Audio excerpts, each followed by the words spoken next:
DePauw University Outlook for November 4th, take 1 and 5.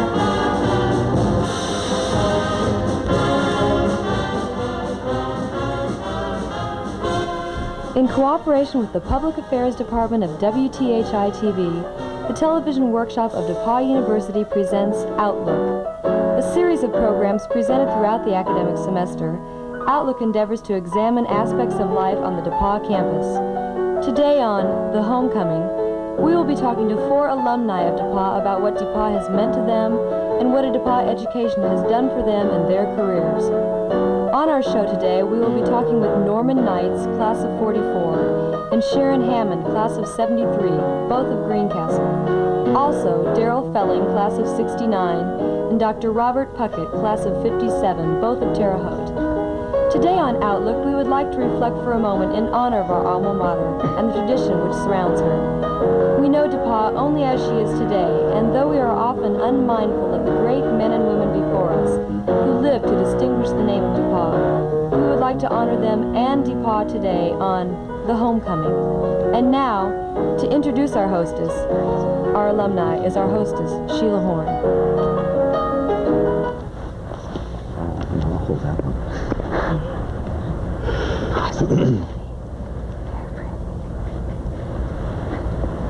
Good afternoon and welcome to Outlook. For any DePauw alum, I'm sure it's always fun to reminisce and go through old pictures and old yearbooks as we have just been doing. Today, on our program, The Homecoming, I will be interviewing 4 different DePauw alumni to discover the impact that DePauw has had on their lives, the benefits, the experiences, and most of all, the warm memories that they cherish. My first guest is Mr. Norman Knights, who is a 1944 graduate from the Greencastle area. Hi, Mr. Knights. Sheila, how are you?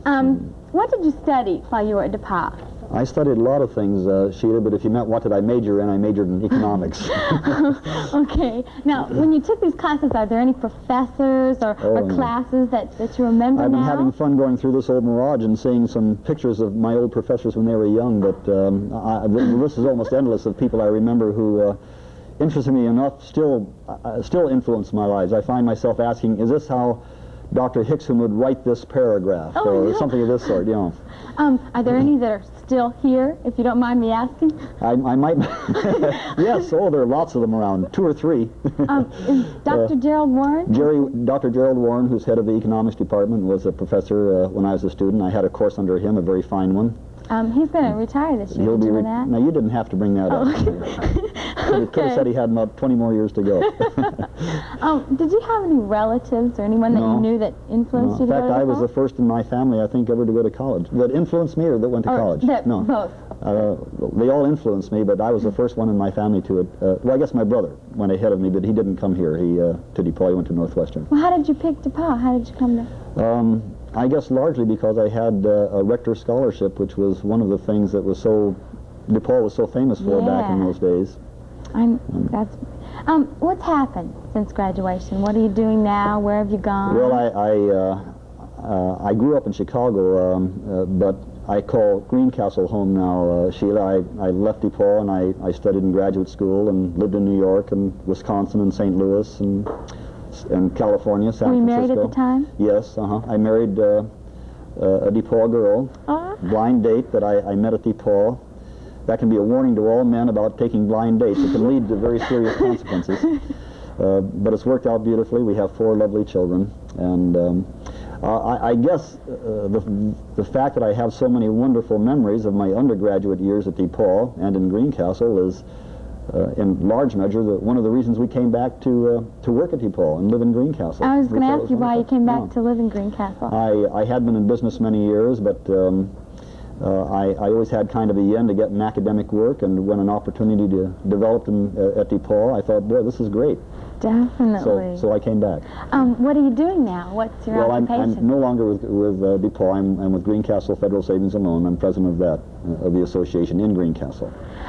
Since you live in DePauw, in the DePauw area in Greencastle, have you noticed many changes taking place in the campus? There are lots of them, but I think the changes, Sheila, there's change and there isn't change. There's a very, very strong kind of tradition at DePauw, and that remains the same. I think there's some physical changes with new buildings being added and so forth, but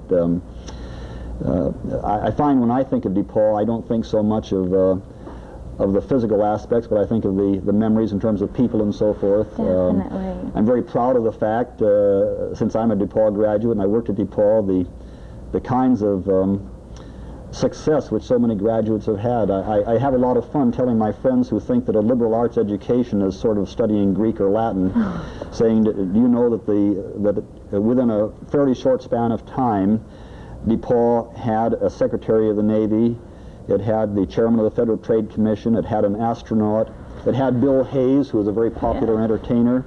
And is right. Yeah, and is right now. President of Dow Jones, president of the largest bank in the world, editor of the Chicago Tribune. You can kind of go on and on. Chief of the recovery operation for most of NASA's space shots as a DePauw graduate. So you think DePauw... And I'm a DePauw graduate. Yeah, definitely. That's great company to be in. Do you think DePauw has been beneficial to graduates, to you? I think so, yes. This isn't to say that if a person has the right motivation, he can get a good education almost anywhere, but I think the facts as they exist indicate that DePauw graduates have established a kind of a remarkable degree of success in many of their chosen fields. It's wonderful. I've got to tell you, too, about a funny thing. We're also crazy. DePauw people are crazy. I can relate. A young man who was on campus at the time I was there, taking a psychology course under one of our faculty members, who used to like to shock his students with sudden dramatic things to see what their reactions would be. And one nice spring day, this student stood up in a chair. This was on the 3rd floor of Harrison Hall. And he ran to the window and said, "I can't stand it anymore," and he jumped out. Oh, no. And of course the poor professor had apoplexy. He thought he had driven this poor young man to suicide. What no one knew, of course, except him, was that he had a bunch of his fraternity brothers down below with a big net. Now, I would never have trusted my fraternity brothers under similar conditions, but this is kind of the fun. This fellow, incidentally, went on to become one of the outstanding Navy aces of World War II and a remarkable man in many, many ways.